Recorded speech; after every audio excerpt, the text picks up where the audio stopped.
Assalamualaikum warahmatullahi wabarakatuh. Perkenalkan, nama saya Nupita Sari dari lokal PBA 5B. Di sini saya akan melanjutkan kembali penjelasan tentang langkah-langkah penggunaan aplikasi SPSS dalam menguji sebuah data, yaitu pada video ke-10 ataupun yang terakhir ini, itu tentang uji parametrik. Maaf, uji sebelumnya yaitu uji non-parametrik. Sebelumnya saya meminta maaf jika dalam praktik video nantinya ada suatu kesalahan yang tidak disengaja, mohon dimaklumi karena saya juga masih belajar. Terima kasih. Nah, sebelum masuk ke langkah-langkahnya, ada baiknya kita pahami dulu apa itu uji non-parametrik. Uji non-parametrik adalah suatu uji dengan model yang tidak membutuhkan suatu parameter khusus dari populasi yang diamati. Statistik non-parametrik dapat digunakan untuk menganalisis data yang berskala nominal ataupun ordinal. Nah, dalam uji parametrik kali ini, saya akan melakukan 4 kali uji, yaitu yang pertama korelasi Kendall-Stau, kemudian uji Friedman, lalu uji Wilcoxon, dan analisis korelasi Rank-Spearman. Sebelumnya saya akan menjelaskan terlebih dahulu apa 4 uji yang saya sebutkan tadi. Yang pertama yaitu uji korelasi Kendall-Stau, merupakan statistik non-parametrik dengan skala pengukuran data sekurang-kurangnya data ordinal. Korelasi Kendall-Stau digunakan untuk mengukur tingkat kesesuaian, yakni apakah ada perbedaan tingkat kesesuaian ranking antara dua variabel yang diamati. Kemudian, uji Friedman adalah uji non-parametrik yang digunakan untuk membandingkan 3 atau lebih sampel-sampel yang berhubungan. Tujuan melakukan uji Friedman untuk membandingkan median atau lebih populasi dengan menggunakan sampel-sampel yang berhubungan. Selanjutnya, uji Wilcoxon adalah alternatif untuk uji T-data berpasangan atau T-variate, di mana pada uji Wilcoxon, data harus dilakukan pengurutan atau ranking dan kemudian baru diproses. Uji Wilcoxon digunakan untuk mengetahui ada tidaknya perbedaan rata-rata dua sampel yang saling berpasangan. Data penelitian yang digunakan dalam uji ini idealnya adalah data yang berskala ordinal atau interval. Yang terakhir, analisis korelasi Rank-Spearman dapat digunakan untuk menguji hubungan antara variabel peneliti pada statistik non-parametrik atau skala ordinal. Tujuan analisis korelasi secara umum adalah untuk melihat tingkat kekuatan atau keeratan hubungan dua variabel, melihat arah jenis hubungan dua variabel, dan melihat apakah hubungan tersebut signifikan ataupun tidak. Untuk lebih mudahnya, langsung saja kita masuk ke langkah-langkahnya, yaitu masuk ke aplikasi SPSS, yang mana itu pilih variable view, karena yang pertama itu akan kita melakukan korelasi Kendall-Stau.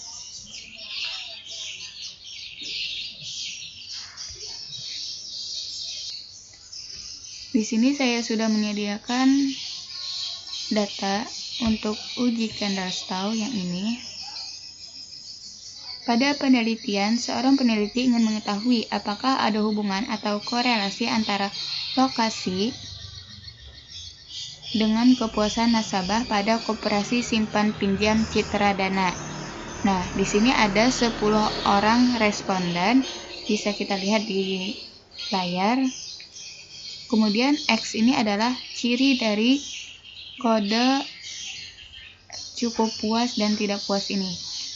Sangat puas diberi skor, sangat tidak puas diberi skor 1, tidak puas diberi skor 2, cukup puas diberi skor 3, puas diberi skor 4, dan sangat puas diberi skor 5.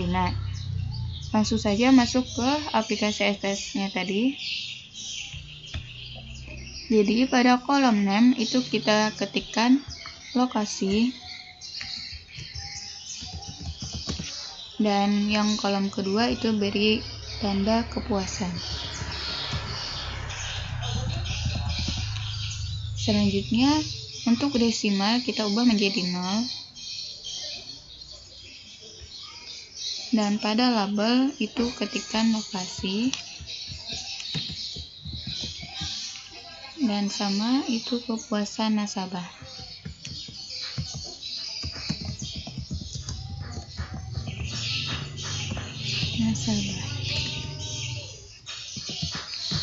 Nah, jika sudah, ubah measure yang lokasi menjadi ordinal dan kepuasan menjadi ordinal juga.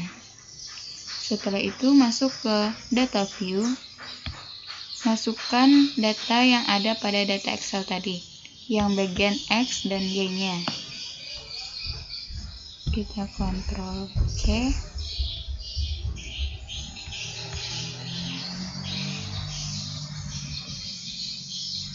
Dan kepuasan juga masukkan pada bagian Y.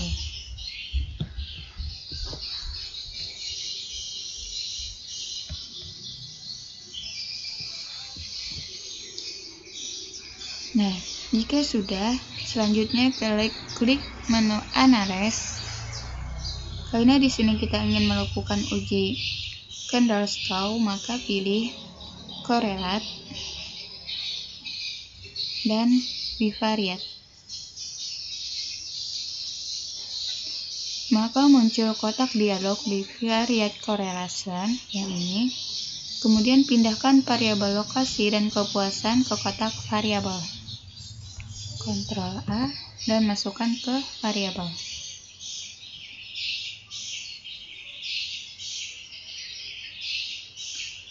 Lalu pada bagian Correlation Coefficient, hilangkan tanda checklist pada version, ini tidak usah.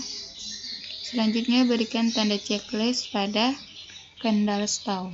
Kita ubah menjadi Candlestick karena kita ingin melakukan uji Candlestick. Pada bagian tes signifikan, pilih Totaled, sudah. Dan pada bagian ini juga kita beri checklist seperti apa yang di layar. Kemudian selanjutnya jika sudah, pilih OK. Kemudian akan muncul output SPSS dengan judul Non-Parametric Correlation. Nah, bisa kita lihat inilah data korelasinya. Berdasarkan output uji korelasi Candlestick B di atas diketahui nilai signifikan Totaled antara variabel lokasi dengan kepuasan nasabah sebesar 0,13 yang ini. Lokasi Totalednya dengan kepuasan nasabah yaitu 0,013 lebih kecil daripada 0,5, maka dapat disimpulkan bahwa ada hubungan yang signifikan atau nyata antara variabel lokasi dengan kepuasan nasabah. Dengan catatan, jika nilai signifikan Totalednya ini tadi lebih besar daripada 0,05, maka artinya hubungan antara variabel tidak signifikan, atau dengan kata lain tidak ada hubungan antara variabel. Untuk mengetahui keeratan hubungan antara variabel dalam korelasi Candlestick B itu ada beberapa macam nilai. Yang pertama, nilai koefisien korelasi sebesar 0,000 sampai dengan 0,25 artinya hubungan sangat lemah. Kemudian dari 0,26 sampai dengan 0,50 artinya hubungan cukup. 0,51 sampai dengan 0,75 artinya hubungan kuat. Dan 0,76 sampai dengan 0,99 artinya hubungan nilai sangat kuat. Nah, berdasarkan nilai koefisien korelasi sebesar 1,00 artinya hubungan sempurna. Berdasarkan tabel yang ada di sini, variabel lokasi dengan kepuasan nasabah adalah sebesar 0,743. Dengan demikian, maka dapat disimpulkan bahwa hubungan antara variabel lokasi dengan kepuasan nasabah adalah sangat kuat. Hubungannya itu adalah kuat saja karena 0,743 tadi. Di bagian 0,51 sampai dengan 0,75 artinya hubungannya kuat.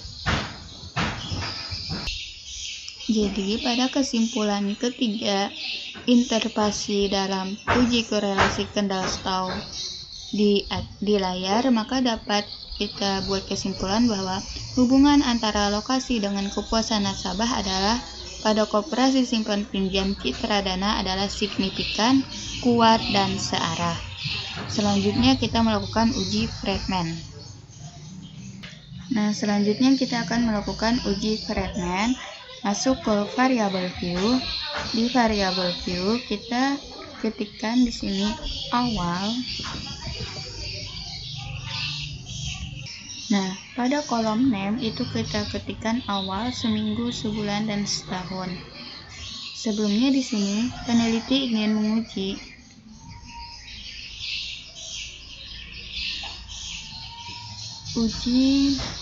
seorang mahasiswa jurusan gizi ingin mengetahui apakah susu bubuk merek Subur Gemuk benar-benar dapat meningkatkan berat badan seseorang dalam kurun waktu tertentu. Guna keperluan peneliti, maka ada 15 orang responden nantinya akan melakukan uji. Jadi kita ketikkan di sini awal, seminggu, sebulan, dan setahun. Kemudian desimalnya kita ubah menjadi 1 karena ada satu angka di belakang koma nantinya. Kemudian pada label itu BB artinya berat badan awal, berat badan seminggu, berat badan sebulan, berat badan setahun. Kemudian pada measure itu kita ubah menjadi skala seperti apa yang ada di layar. Langsung ke data view.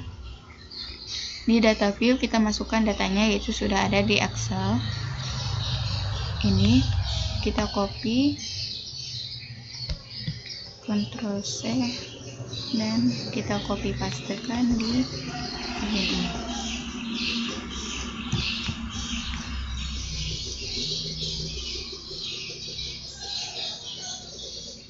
Jika sudah, pilih Analyze, kemudian General Linear Model, dan pilih Repeated Measure yang bagian nomor 3 ini.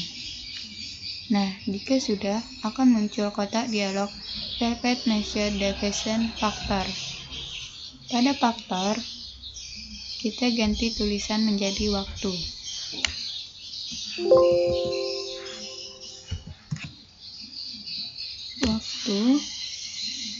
Dan nomor of levelnya ketikkan 4 karena terdapat 4 waktu, yaitu awal, seminggu, sebulan, dan setahun. Setelah itu klik ADD dan Define Net.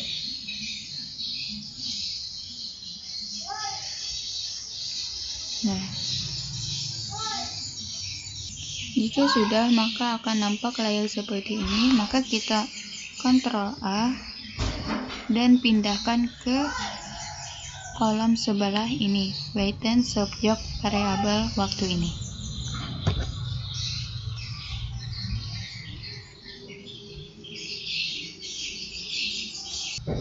Selanjutnya klik Save. Muncul kotak dialog Repeated Measure Shape. Ini beri tanda centang pada standar DZ, lalu klik Continue OK.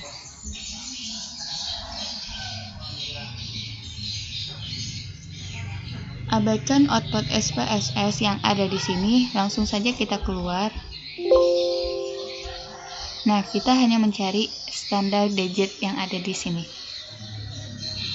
Maka di situ ada 4 variabel baru bernama ZRE1 sampai ZRE4.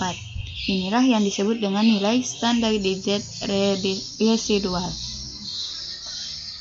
Kemudian kita pilih lagi Analyze. Setelah itu Descriptive Statistik, lalu Explore.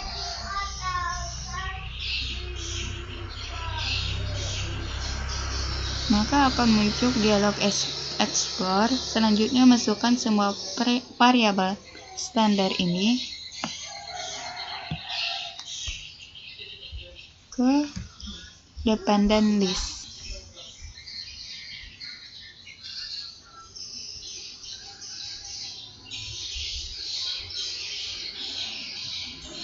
Nah, jika sudah, pilih explore plot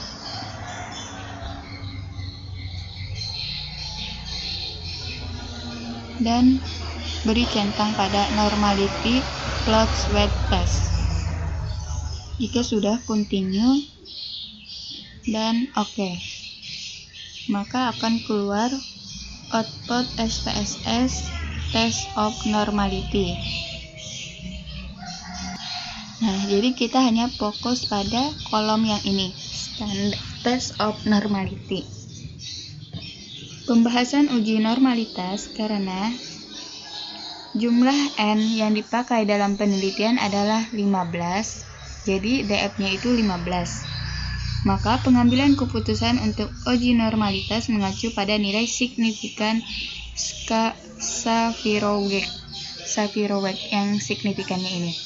Kenapa jadi di sini? Sebaliknya, jika jumlah normalitas respondennya itu lebih dari 50, maka mengacu pada nilai signifikan Kolmogorov-Smirnov. Nah, jadi karena nilai respondennya itu ada 15, maka signifikannya kita melihat yang di ujung ini. Jika nilai respondennya itu lebih dari 50, maka kita mengacu pada nilai signifikan yang ada di Kolmogorov ini. Jadi kita hanya mengacu pada di sini. Berdasarkan tabel yang diketahui di layar, bahwa nilai signifikan standardized residual for awal untuk awal itu sebesar 0,011.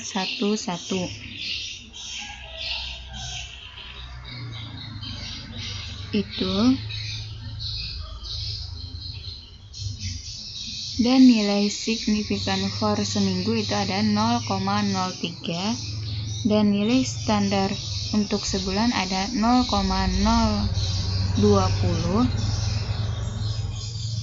Karena dari awal seminggu dan setahun itu lebih kecil daripada 0,05, maka dapat disimpulkan bahwa ketiga variabel standar residual untuk awal seminggu dan sebulan itu adalah tidak berdistribusi normal.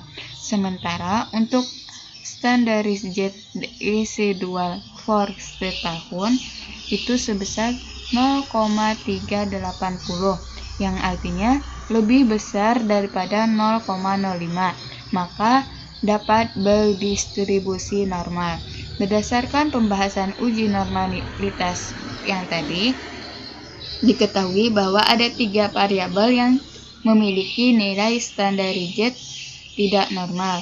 Oleh karena itu, analisis data untuk penelitian ini sudah tepat, yakni menggunakan metode statistik non-parametrik dengan uji Friedman. Nah, selanjutnya untuk melakukan uji Friedman-nya, kita masuk ke data view-nya tadi lagi, pilih analyze, kemudian non-parametric test, pilih legacy dialog, dan pilih correlated sample. Nah, jadi ikuti seperti apa yang di layar. Maka muncul kotak dialog test for several leveled sample. Nah, di sini kita masukkan berat badan awal ke tes variabel, seminggu masukkan juga, sebulan, dan setahun. Standarnya tidak usah lagi.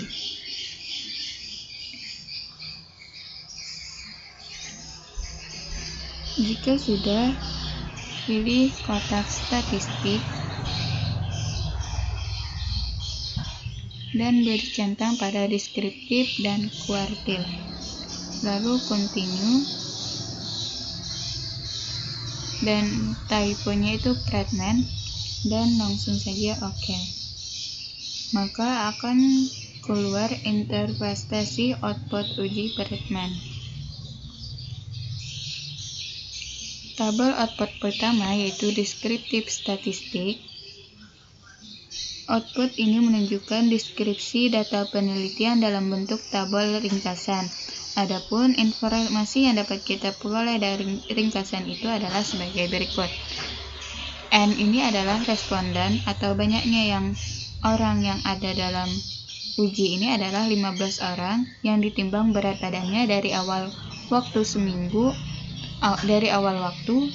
sebulan, dan setahun setelah rutin mengonsumsi susu bubuk merek Subur Bubuk.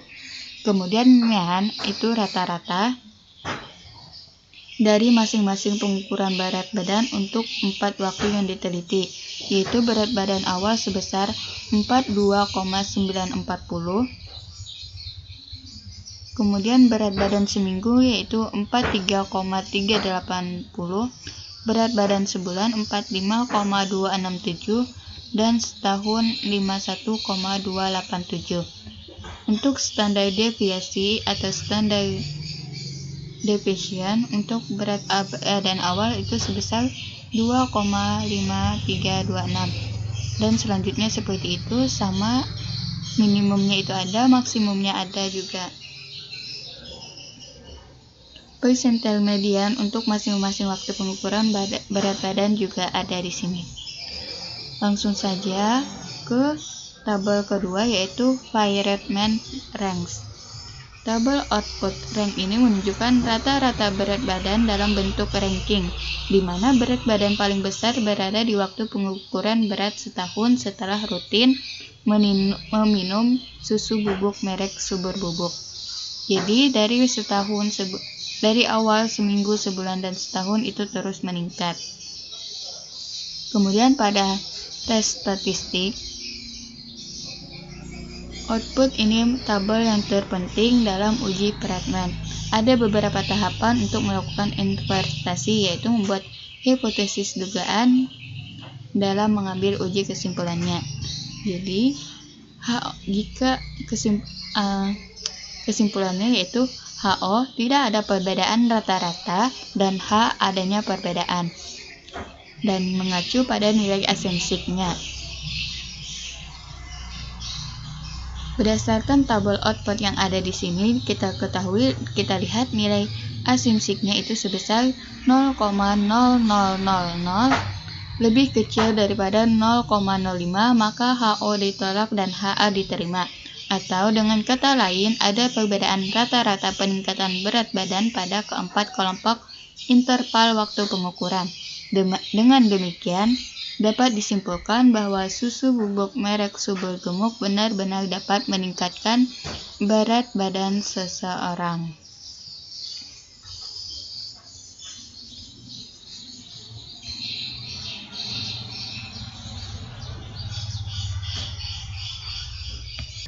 Selanjutnya, yang ketiga yaitu melakukan uji Wilcoxon. Peneliti ingin mengetahui apakah terdapat pengaruh penggunaan metode pembelajaran kelompok terhadap hasil belajar matematika pada siswa SMP kelas 8A. Jadi di sana ada hasil matematika pretest dan posttestnya. Kita masuk ke SPSS, pilih variable view. Pada variable view, ketikkan pre dan post. Nah, bisa kita lihat di layar. Maka kolom name itu pre, dan yang kolom kedua itu post. Desimal kita buat menjadi 0 dan label pretest dan posttest. Selanjutnya masuk ke data view, masukkan data yang ada pada data Excel tadi. Ini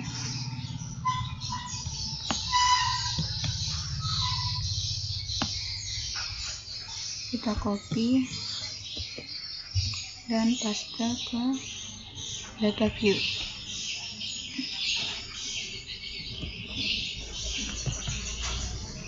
Jika sudah masuk ke analyze, karena kita ingin melakukan uji Wilcox non-parametris, pilih non-parametris test dan klik isi dialog. Setelah itu 2 related sampel. Maka akan muncul dialog, kotak dialog. Nah, di sini pretest kita masukkan ke variabel 1 dan posttestnya masukkan ke variabel 2. Setelah itu beri centang pada while checksum dan oke. Maka akan keluar muncul output while checksum segnet range test. Seperti yang ada di layar. Negative range atau selisih negatif antara hasil belajar matematika untuk pretest dan posttest adalah 0, baik itu pada nilai n, mean rank, atau sum of rank itu sama 0, menunjukkan tidak adanya penurunan atau pengurangan dari nilai pretest ke nilai posttest. Kemudian positive range atau selisih positif antara hasil belajar matematika pretest dengan posttest itu senilai 22. Data positifnya yang artinya ke-22 siswa mengalami peningkatan hasil belajar matematika dari nilai pretest dan nilai posttest. Kemudian mean rank-nya atau rata-rata nilainya itu sebesar 11,50 dan sum of rank-nya sebesar 253,00. Adapun tes adalah kesamaan nilai pretest dan posttest. Di sini nilai tes adalah 0 sehingga dapat dikatakan bahwa tidak ada nilai yang sama antara pretest dan posttest. Adapun dasar pengambilan keputusan dalam uji Wilcoxon jika nilai asymmetric to Taylor lebih kecil dari 0,05 maka HA diterima. Sebaliknya, jika nilai asymmetric to Taylor lebih besar daripada 0,05 maka HA ditolak. Kita lihat di sini bahwa nilai asymmetric to Taylor-nya itu sebesar 0,000 karena nilai 0,000 lebih kecil daripada 0,05 maka dapat disimpulkan bahwa HA diterima. Artinya ada perbedaan antara hasil belajar matematika untuk pretest dan posttest sehingga dapat disimpulkan pula bahwa ada pengaruh penggunaan metode pembelajaran kelompok terhadap hasil belajar matematika pada siswa SMP kelas 8A. Selanjutnya masuk ke langkah-langkah yang terakhir yaitu analisis korelasi range Spearman. Masuk ke variabel view. Klikkan di sini X dan kolom kedua itu Y.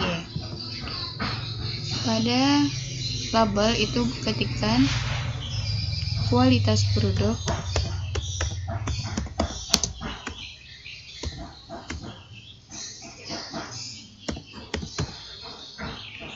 dan kepuasan konsumen.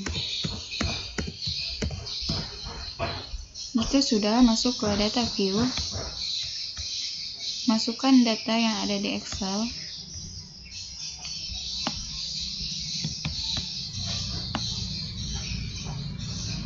Ctrl C.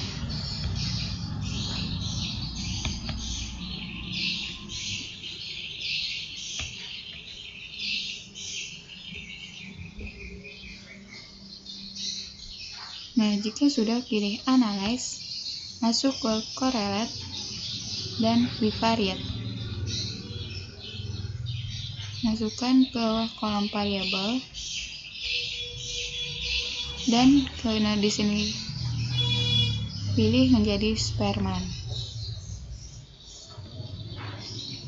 Lalu Totaled dan Flex Significant optionnya kita pilih menjadi Exclude Class by Waste. Setelah itu Continue dan OK. Maka akan keluar hasil output untuk melihat tingkat kekuatan keeratan hubungan variabel kualitas produk dengan kepuasan konsumen. Dari output yang ada di layar, diperoleh angka koefisien korelasi sebesar 0,8388. Artinya tingkat kekuatan hubungan korelasi antara variabel kualitas produk dengan kepuasan konsumen adalah sebesar 0,838. Artinya atau sangat kuat. Kemudian untuk melihat arah jenis hubungan variabel kualitas produk dengan kepuasan konsumen, angka koefisien korelasi pada hasil ini bernilai positif. Kepuasan konsumen correlation coefficient itu 0,838, itu positif, sehingga hubungan antara kedua variabel tersebut bersifat searah atau jenis hubungan searah. Dengan demikian dapat diartikan bahwa kualitas semakin ditingkatkan kualitas produk, maka kepuasan konsumen juga akan meningkat. Setelah itu, melihat signifikan hubungan kedua variabel, berdasarkan output yang ada di layar, diketahui nilai signifikan atau sig to Taylor sebesar 0,002 lebih kecil daripada 0,05, maka artinya ada hubungan yang signifikan atau berarti antara variabel kualitas produk dengan kepuasan konsumen. Kiranya itu saja yang dapat saya sampaikan. Semoga bermanfaat dan dapat dipahami. Akhirul kalam, wabillahi taufiq wal hidayah. Wassalamualaikum warahmatullahi wabarakatuh.